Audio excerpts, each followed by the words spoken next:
I was actually skeptical to make this video because, as Morpheus says in The Matrix, You have to understand, most of these people are not ready to be unplugged. But still, I figure those who don't resonate with this message will probably just click off the video anyway. I'm gonna use the 1999 film The Matrix to look at an unconventional way to come out of suffering and hopefully break through to that part of you that's constantly seeking for better conditions through self-improvement and spirituality even, which potentially are delusional paths that keep us trapped. The Matrix starts off by introducing us to Neo, a seemingly ordinary man by all appearances working at a software company. But secretly, Neo lives a double life as a computer hacker selling illegal software. We quickly get the sense that despite Neo living an ordinary life, he has a deep underlying sense that there's something wrong in his daily life. He feels jaded at work, and he has an intuitive sense that the whole system he is a part of is just off in some way, but he can't quite put his finger on it just yet. And we connect with this because there's some part of us that probably experientially has realized that there is something beyond us. A faint little whisper that whispers to us, maybe my beliefs that keep me in fear aren't true. Maybe I don't have to actually keep working this mind-numbing job. Maybe who I think I am, like my thoughts, my beliefs, my perceptions, aren't truly who I actually am, and maybe, just maybe, there is a way to get out of suffering once and for all. Eventually, the thorn in Neo's mind that tells him that things really can be different is confirmed, partly from trusting his own intuition and partly from being guided by mysterious phone calls from underground freedom fighters. But this does not come without resistance. Noticing Neo's awakening, malevolent forces in the movie represented as agents come after him in a relentless pursuit to ensnare him back into the Matrix. In our lives, this represents things like self-doubt or self-limiting beliefs that rope us back into believing and feeling constrained and not trusting our intuition at the deepest level. In the movie, Neo is caught by these forces too, and traumatized by them even, and is even briefly convinced the insights he keeps tasting were all just a dream. But almost with a stubborn sense of blind faith, he continues on, where he's quickly reconvinced of that splinter in his mind, that something feels off. For us, this is like wrestling with self-doubt, but maybe despite our doubts, we still experiment with things like psychedelics, we go on meditation retreats, or attend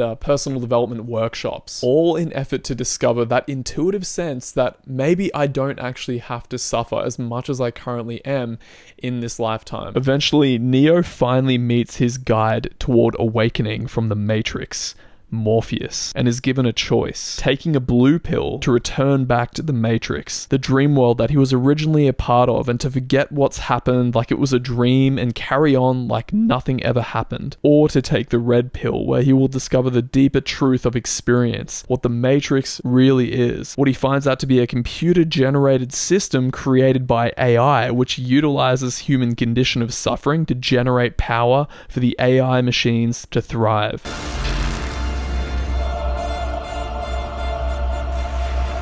The truth that won't be easy to swallow, but will at least be reality as it actually is. Trusting his intuition, Neo unflinchingly likes the video for the algorithm.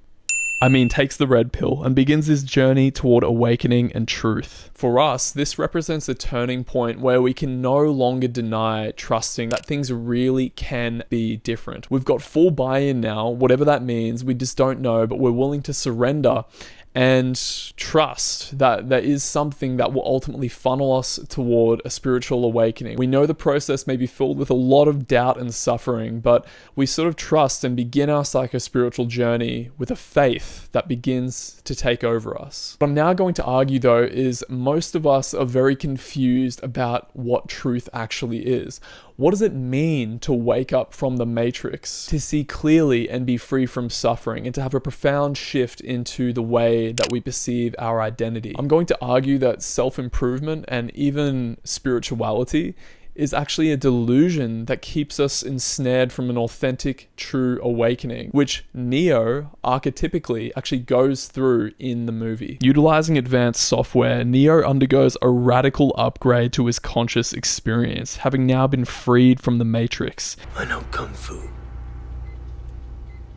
Show me. He is installed with what he needs to combat the agents within the Matrix to unplug and free humanity. Jiu-jitsu, kung fu, weapon training, and much more. I interpret this as sort of developing self-help strategies, like tips and tricks and things that we add to our identity to contend with the difficulties and forces of our psyche. Things like anxiety, depression, self-doubt, self-loathing, residual anger tendencies. To fight them, we start using strategies like self-love, mirror talking, investigating and changing our beliefs, taking on new values, and embedding spirituality and morality training into our identity, which then becomes our new identity. And while these are helpful, there is still some part of us that is unsatiated, that isn't fulfilled, that keeps getting hit in the flank of a new case of suffering that comes in and creeps upon us, which our identity has yet to be able to deal with. Neo finds this out, despite having all the right tools and strategies and the most advanced knowledge of combat. Jesus Christ, he's fast. Morpheus continues to point out that this has actually nothing to do with Neo's capacity to free his mind and wake up from the Matrix. Do you believe that my being stronger or faster has anything to do with my muscles in this place? Taking Neo to a rooftop jumping simulation, Morpheus then guides Neo over to the edge to make the jump over to the other side of the building. But despite Neo's clear demonstration of ability prior, he is unable to make the jump.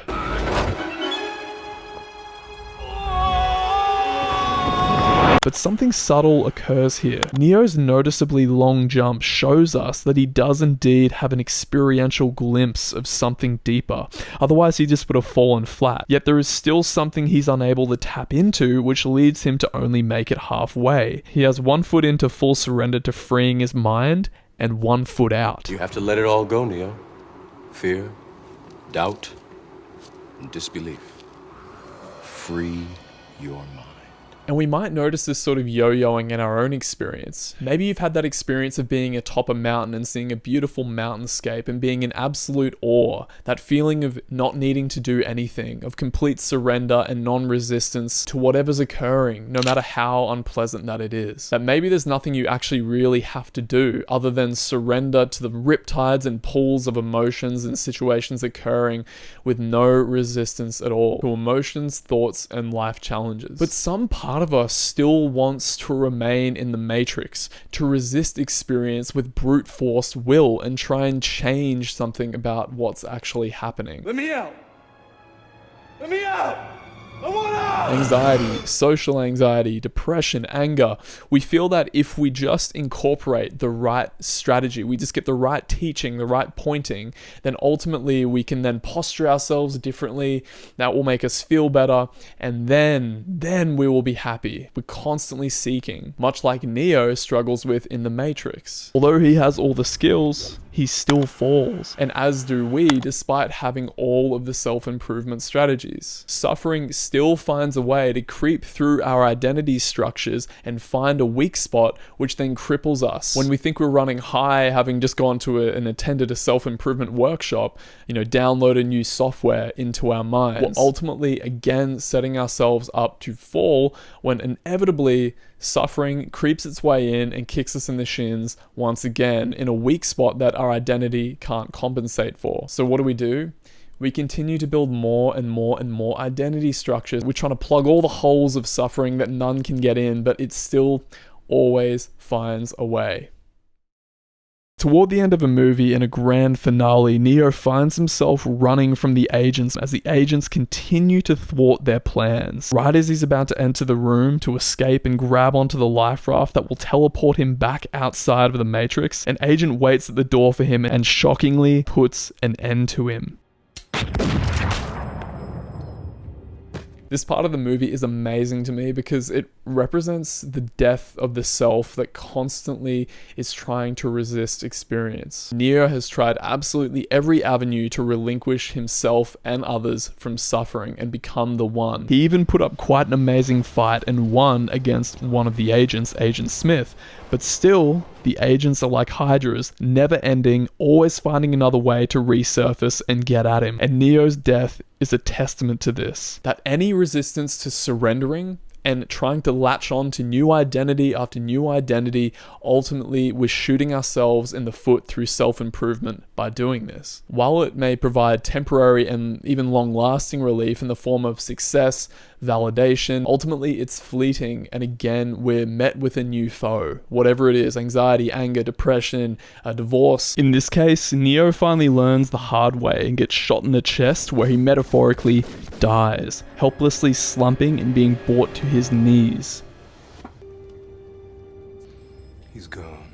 And when all hope is seemingly lost, outside of the Matrix, Trinity, the representation of love, kisses Neo. This is just so amazing to me, and it was a really good testament to the writing that was done in The Matrix, that love transcends the Matrix. Although it's a little bit corny, what I think love represents here is radical acceptance. Not so much a transient, pleasant state where we think we're conditioned to believe it in the West here, that that's what love is, but more so a radical acceptance and embracing of whatever is occurring in our experience. And infusing Neo with this love, he is dramatically revived, having finally now received the missing piece. Not only that, he finally now sees reality for what it is, having fully surrendered. Code, signals, emptiness, a fabricated construct that he previously took to be so real. What was so intimidating to him before has now become extremely petty. Neo realizes what Morpheus said to him earlier. What are you trying to tell me? That I can dodge bullets? I'm trying to tell you that when you're ready, you won't have to. No longer does the Matrix have its vice around him, because Neo's metaphorical self that previously believed it to be so real, the Matrix, has now been killed. He no longer needs to cling to a certain view or identity. He can see that he has and always has been the one. So I believe a fundamental thing that this movie brilliantly outlines is that awakening, a true shift in identity, is something that self-improvement can never touch, because self-improvement assumes that we need to uphold a certain identity and way of operating in the world, when awakening is letting go of identity, of the need to be a certain way. Whenever we try to change our experience through resisting, becoming the person, the identity structure of the person who needs to be healed from anxiety, depression, fear, anger, or becoming the one who's successful, or getting all the girls, all the money, and even in some cases developing the spiritual ego, where we're the spiritual one who's really high, speaks a very calm, relaxing voice, you know, taking on this identity, and meditates for 30 years and never realizes true nature, setting ourselves up to suffer when life inevitably seeps through the cracks of this identity and exposes to us and shatters that identity, ultimately shows us what we will suffer if we cling to any state. But sort of paradoxically, that is also not to say that self-improvement is completely harmful though. I mean, after all, in this channel, I definitely have videos that buttress that view that there is a sense of self that needs to be healed. But rather, it's sort of to say that self-improvement and spirituality are part of the journey. I mean, ultimately, Neo had to exhaust all of these avenues before literally being shot and murdered, hopelessly falling to his bloody knees, where he finally found the true surrender that he was looking for through love, to be the missing key to the true nature of the Matrix and granting his freedom. I'm going to show them a world without you. A world without rules and controls, without borders or boundaries. A world where anything is possible. But I think the key thing is that Neo walked the path himself experientially and exhausted all other avenues before he finally realized the ultimate truth. Until then, we might exhaust things like psychotherapy, belief investigation, all sorts of things that take the view that I'm a separate self that has a problem to solve that doesn't actually really exist and is still part of the Matrix. Until we are brought to our knees in desperation that these things will ultimately not satisfy us, that is when we're ready for true spiritual transformation through awakening, developing equanimity, and letting go. But otherwise, stay aware. And if you like this video, you might like this one here. But otherwise, I'll see you in the next video. Bye, guys.